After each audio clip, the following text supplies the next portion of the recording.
All right, guys. So can the welterweight division get any more confusing?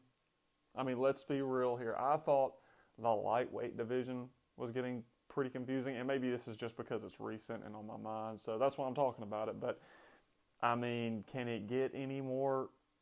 So, just to catch everyone up to speed, if you're not aware, which I imagine all of you are, so post 258, after Kamaru Usman beats Gilbert Burns, he calls out Masvidal and says, this guy keeps talking. He's saying that he broke my nose. It was already broken. With a full fight camp, he could beat me and things like that. And now he said, okay, we're going to do it. We're going to do it. Then Masvidal accepts the fight verbally or online, accepts it. And then Dana White goes on to say, well, hey, both these guys want to fight, so that's the fight you make, right? I mean, so that one was all but done, quote unquote, loose. I'm using that term loosely, all but done. Of course, pen didn't meet paper, so obviously not done. So take that with a grain of salt. But when you got the president, El Jefe of the company, saying, hey, if these guys want to fight, that's the one you make. I mean, that's about as good. I mean, as long as both parties agree, they can get the money right, which I don't think the money would be a problem. I can't remember what the numbers were from the first fight they had. I mean, who knows if the numbers are going to be the same or not, but either way. So now you have Usman tweeting out, you know what? Nah, changed my mind. I don't feel like doing it. Anybody can get it. Now anybody can get it. So you have that, and then you got Masvidal tweeting in response, oh, now you're getting cold feet because with a full training camp, I can beat you. Now you're scared. Whether or not that's true, I highly doubt it. But it makes for an interesting story and a good comeback, I have to say. So no less than, I mean, I don't know how long after I filmed and everything else the Colby Covington video, I see those tweets and I'm seeing that come out. I'm like, this welterweight division is all over the place, guys. I mean, it's all over the place. 1 minute I'm thinking Colby has no fight lined up. I mean, we're talking about two of his, I guess, most sought after opponents, and I think the two people that everyone would want him to face are seemingly taken out of the contender pool for him because they agree to fight each other. So then everyone's kind of speculating, well, I mean, I guess Leon Edwards is next, and that's what Dana White says, and then next thing you know, he's got to fight with Muhammad. So, yeah, very, very confusing. But I will say, and as I stated in my last video, I look forward to Colby and either Usman or Masvidal. I think that's the fight everyone wants to see. I mean, you guys can let me know, but that's the fight I want to see. Either one of them. Either one of them, take my money, I'll throw it at you. I don't care who else is on the card. I'll throw $65, $70 just to watch that main event. Even if you told me, Peyton, you can't watch any of the other fights, yeah, all right, write the check. Swipe my card, take my cash, whatever. I'm paying to watch that fight. And I think most of you would agree. I would really, really love to see that Masvidal Colby fight. And hey, now maybe it's back on the table. And there is no other coaches I want to see than Colby and Masvidal. Two of the people with the loudest mouths in the game. As coaches, man, that would be good. That would be so good. I could just see Colby just going back and forth with Masvidal. And Masvidal, he's not one. I mean, everybody knows he's not one to back down. That one, you want to talk about for some good TV right there? Good promotion. I can't think of a better coaching setup I mean, I've thought of a ton of different really good ones I'd love to see. I mean, but this one just brings something else to it, just because they know each other. They trained together. I think at one point they lived together for a time. So, hey, maybe that's back on the table. Maybe it's back on the table. I know Colby wants that fight. Who knows if Masvidal really wants it or not? I mean, who knows? Who really knows? I think that would be an awesome matchup. I think that one would be so much fun to watch. The build-up would be, I mean, I'm as much a fan as the build-up for some of these fights as I am the actual fight.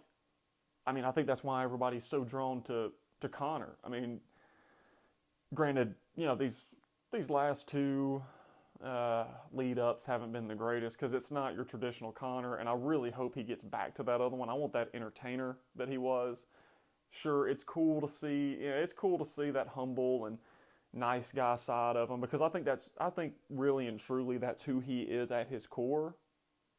So it's cool to see that, because I don't think, especially the casual fans, haven't gotten to see that side of him. And I'm a Conor fan, and I feel like if you're not a fan of him, whatever.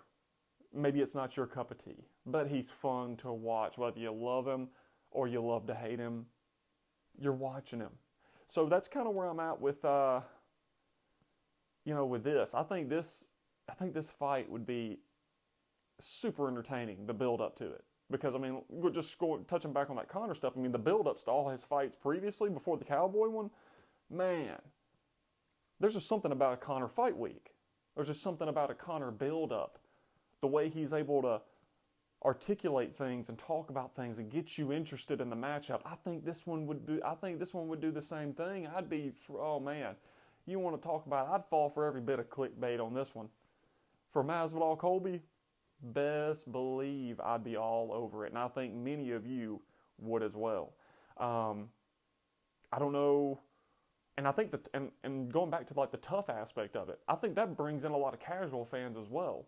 People who maybe aren't aware of the backstory, because again, casual fans, and everybody knows about, I mean, even the casual fans after that Ben Askren and the Nate Diaz BMF fight, a lot of them began to realize, or recognize rather, the name Jorge Masvidal. I mean, many of us, and by us I mean hardcore fans who have been following this for a while, I remember watching him on YouTube in the Kimbo Slice, backyard fight days. I remember seeing this guy back then, so I'm a fan of Jorge Masvidal too. So that'd be two of some of my favorite fighters to watch. I mean, I don't know, guys. I'd be interested to hear what you guys think is going to happen next in the welterweight division, just because I don't see any other fight. If Usman's not willing to take the Colby Covington fight, I don't know who he fights next, honestly. Because you got Stephen Thompson, he's out with an injury. I'm not exactly sure. I haven't done any research on it, but I just found out that he has an injury. Can't fight him. Leon Edwards is booked now, so if Leon Edwards gets out of that fight easily against Muhammad, maybe he's up next sometime at, I don't know, maybe August, somewhere around there, maybe July, but I really don't know who else is for him. If he's not going to fight Masvidal, and he's not going to fight Colby, I don't know what he does. Maybe he waits around. Maybe he'll just wait around. Maybe he waits for the winner of Masvidal Colby if it happens. But you can't keep welterweight. But I feel like everyone's just holding out. And I watched an interview with Chael Sonnen and Ariel Helwani. So it was very interesting, Helwani's point on it. And then I watched a follow-up video Chael had after the fact. And at first, I was kind of where Chael was, of where I wasn't really sure how I felt about it until I sat on it for a minute and thought about it. But Helwani essentially said that all these welterweights are squatting on their rankings, which was a very interesting point to make. Because, in a way, I kind of agree with him. I feel like everybody's kind of squatting on it because nobody's that active. And I feel like that's becoming more relevant now than before. And I think that's kind of where the ranking system bit the UFC in the ass a bit. It's great for marketing. It's awesome for marketing. I love the ranking system. It gets me, and especially when you're trying to tell a casual fan about the matchup. Like, hey man, this is 1 versus 3 here. Like everybody can kind of understand that a bit. Like, you know, because a lot of times, I mean, in every other sport, there's rankings, right? You got the NCAA, you got your top 25 matchups. So if you hear a number 1 versus a number 4, even if my school isn't in the competition, I want to watch it. You know what I mean? It doesn't even have to be like a crazy rivalry. It could be, I mean, anybody. It could be Ohio State versus, let's say, Nebraska. But if they're ranked 1 and 2 or ranked 1 and 3, I have no investment in either one of those teams. Didn't live in either one of those states, but you best believe I'm going to watch it. So it's kind of the same with the ranking system. It's great for marketing. It gives you a way to speak to the fans that aren't invested and get them hyped up to watch it. So going back to the ranking system in the UFC. So Helwani mentioned the squatting on your ranking system or approach. And I kind of agree with him. I really do, because, and it's not just welterweight. I feel like it's more prevalent in welterweight right now because you got Masvidal, hasn't fought since July, so if he doesn't come up with a fight here soon, it'll be a year since he's fought. Then you got Colby. When did he fight Tyron Woodley? It's probably around, it's getting close to the same period, so if he doesn't fight July, August, or whatever, it's been at least a year for him. Then you got Leon Edwards, who hasn't, this will be his first fight coming up in about a year and a half, and sure, you can blame it on the hazmat fight getting canceled 3 different times due to COVID and other health related issues. Sure, you can blame some of that on that, but the rest of it, I mean, before that, I mean, he really wasn't.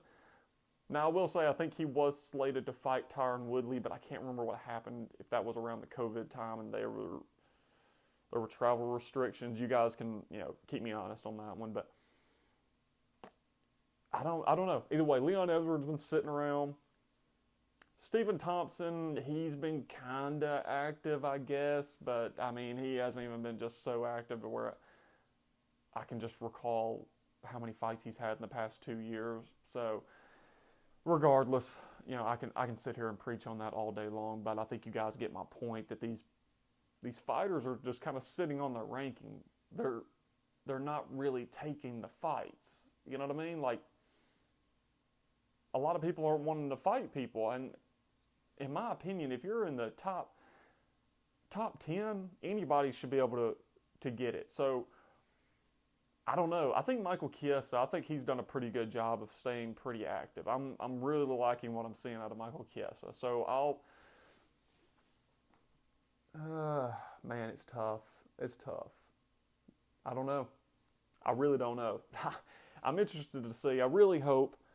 I'm kind of rambling at this point. I know that, guys.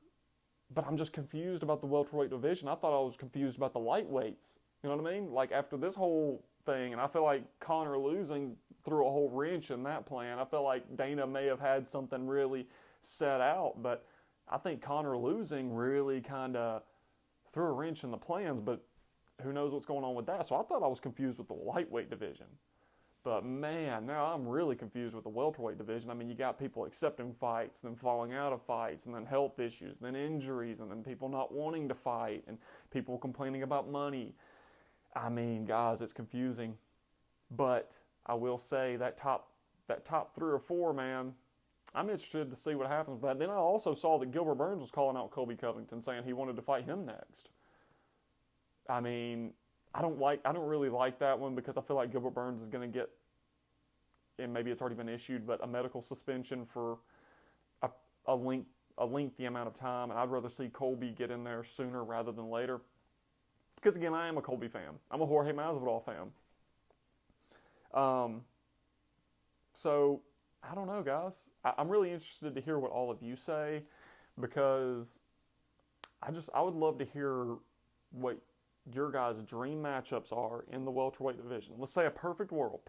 Everyone's healthy. Everyone's ready to go. Everyone's had, perfect world scenario. Clearly this will never happen in any weight class or whatever. But let's say everyone's healthy, no injuries, and everyone's had a full 10-week fight camp. Everyone's got it right now. And whoever you put in these matchups, they've had their full fight camp for said opponent. What matchups are you guys looking forward to? Or I said looking forward to like it's actually happening, like my hypothetical situation is going to come to reality. But what matchups would you guys make? Or which matchups would you love to see? What's your dream matchup? What's your Christmas list of welterweight matchups right now? I can give you a few of mine. I think everyone's already kind of gathered what I want to see throughout this video. So just, entertain me here. Colby, Masvidal, shocker, right? I know. It's not like I've been talking this whole video about it. Yeah, Masvidal, Colby. Then I would love to see, this one's a weird one. But, again, just for fun, I'd like to see Stephen Thompson and Michael Chiesa. I don't know why I want to see that. Or Michael Chiesa, Gilbert Burns. I think that one is really, really entertaining. See, this is why I'm so confused. I don't even know what I want, guys. I don't even know what I want.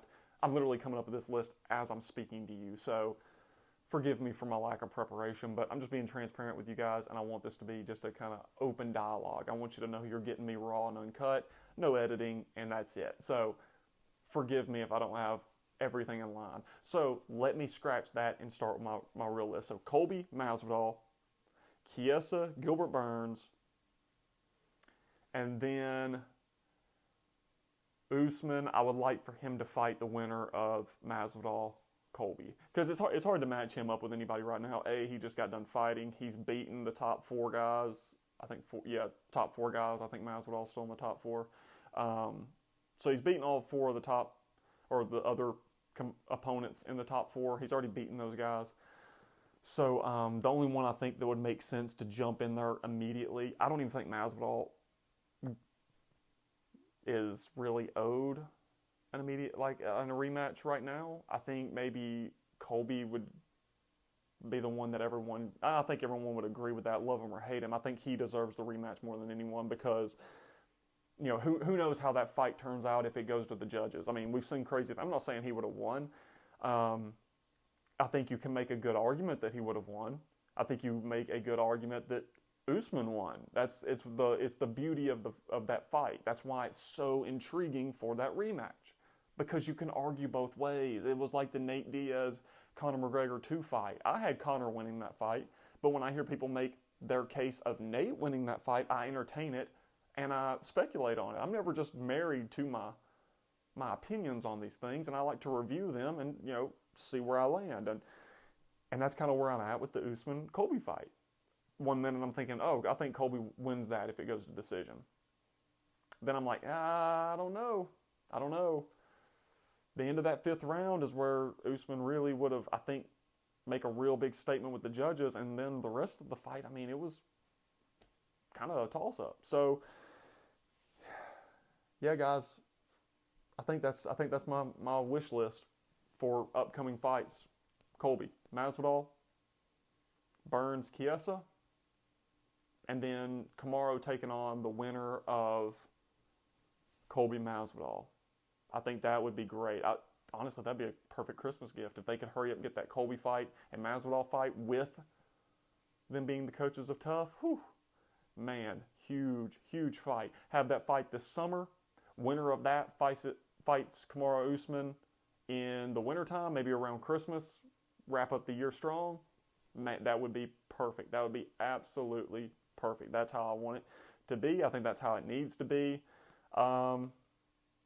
So yeah, I'm very, very interested to hear what you guys say about this crazy welterweight division. Let me know in the comments below.